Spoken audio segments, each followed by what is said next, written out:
telah terjadi pembunuhan pada seorang ibu tunggal yang bernama Diana Den yang saat itu berusia 29 tahun pada Mei 1988. Selama bertahun-tahun, para penyelidik melakukan beberapa upaya untuk menggunakan teknologi forensik untuk menyelesaikan pembunuhan itu, tapi tidak berhasil. Butuh lebih dari 30 tahun sebelum mereka dapat mengidentifikasi pelakunya. Mari kita simak siapakah pelaku di balik semua itu. Saat kejadian, Diane Den bekerja sebagai teknisi komunikasi di San Diego Transit Corporation pada Mei 1988.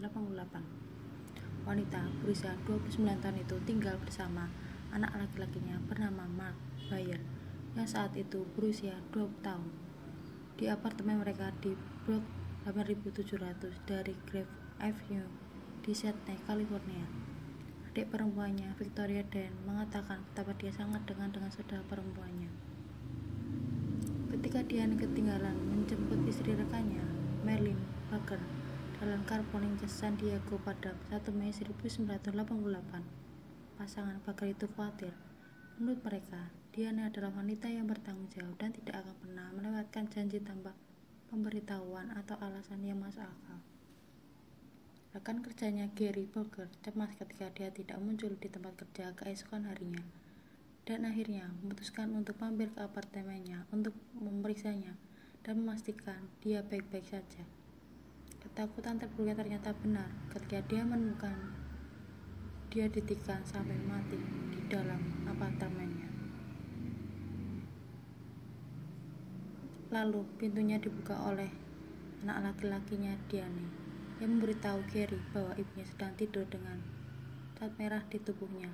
Ketika Gary melirik ke arah kamar tidur, dia melihat tubuhnya yang berdarah tergeletak di dekat pintu dan menelpon 911.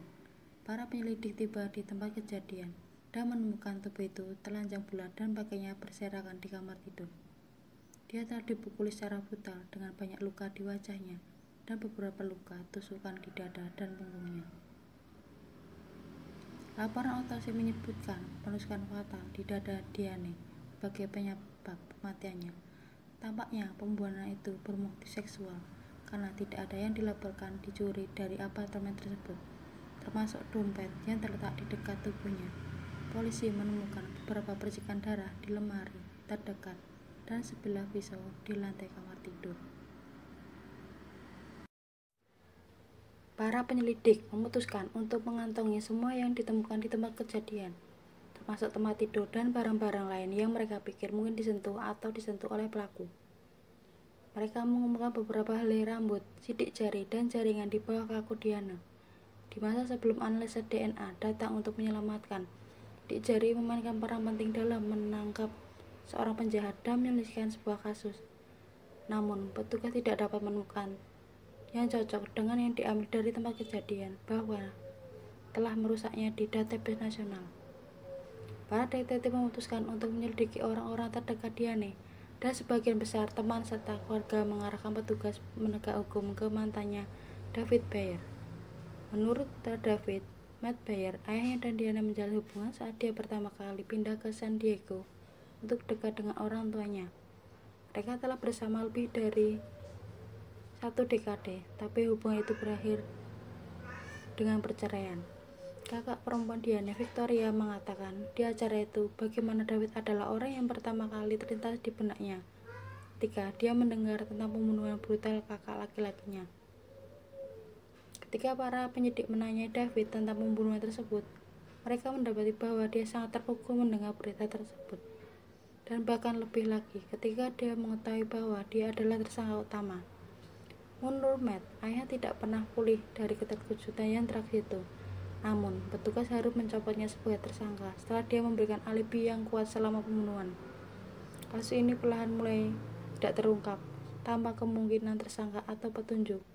Selama bertahun-tahun, petugas penegak hukum mencoba yang terbaik untuk menggunakan bukti DNA untuk mengungkap pembunuhan itu, tetapi tidak pernah berhasil. Kasus Diane dibuka kembali pada akhir tahun 2000. Dengan peneliti mengekstraksi DNA dari sampel forensik yang digoreskan di bawah kukunya. Mereka membuat profil DNA dan mengunggahnya ke database kriminal nasional, tapi tidak membuahkan hasil.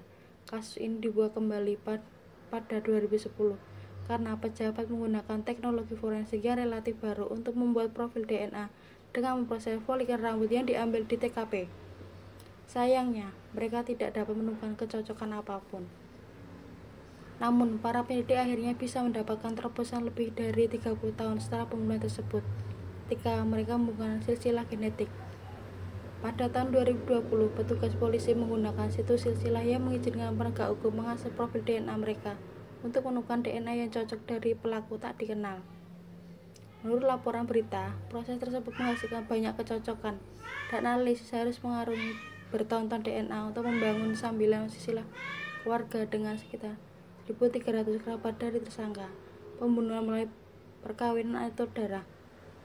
Seorang analis senior intelijen kejahatan menyatakan prosesnya sangat melelahkan. Tetapi, kerja keras para petugas penegak hukum akhirnya membuahkan hasil ketika mereka dikirim anak-anak dari kemungkinan tersangka, Warren Robertson. Setelah mendapatkan persetujuan yang diperlukan, mereka melakukan tes paternitas untuk memastikan DNA TKP cocok dengan Warren. Lahir di Arkansas, dia adalah seorang sopir truk derek yang tinggal di komplek apartemen Diana di Graves Avenue dekat Prospect Avenue pada tahun 1988. Namun, dia tidak pernah dianggap sebagai tersangka dalam investigasi pembunuhan dan namanya tidak muncul dalam laporan apapun. Dari minat bersama mereka untuk menghadiri balapan mobil truk, para penyelidik berhipotesis Diane dan Warren mungkin pernah bertemu di beberapa tempat atau pertunjukan balap. Para penyelidik tidak dapat menuntut Warren ketika mereka menemukan pria berusia 39 tahun itu telah pindah ke Indiana dan meninggal dalam kebakaran rumah pada tahun 1999.